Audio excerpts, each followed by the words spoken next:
இங்க தங்கம் மனுஷனுக்கு முக்கால்வாசி பிரச்சனை எங்க தெரியுமா? இங்கதான்.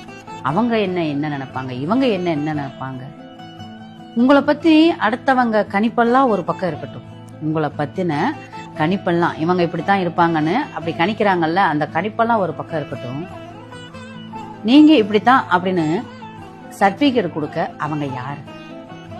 நீங்க இப்படித்தான் அப்படிங்கிறதுக்கு சர்டிபிகேட் கொடுக்க அவங்க தகுதியானவங்களா? அத பாத்தீங்களா? நான் யாருன்னு எனக்கு தெரியும். எனக்கு சர்டிபிகேட் கொடுக்க அவன் யாரு? அவன் பேசுறான் அப்படின்றதுக்காக அதுக்கு ஏன் நான் கவலைப்படணும்? ஃபர்ஸ்ட் ஒரு விஷயம் மனசுல இருந்து தூக்கி எறியணும் தாங்க எல்லாத்தையுமே. நான் யாருங்கிறத கணிக்கிறதுக்கு அவன் யாரு? நான் நல்லவனா கெட்டவனான்னு சர்டிபிகேட் கொடுக்க அவன் யாரு? இதெல்லாம் நம்ம நினைச்சோம்னு வச்சுக்கோமே, நம்ம யாருங்கிறது நம்மளுக்கு தெரியும். நம்மளை பத்தி பேச அவன் யாரு, அதுக்கு தகுதியா இருக்கானான்னு ஃபர்ஸ்ட் பாரு.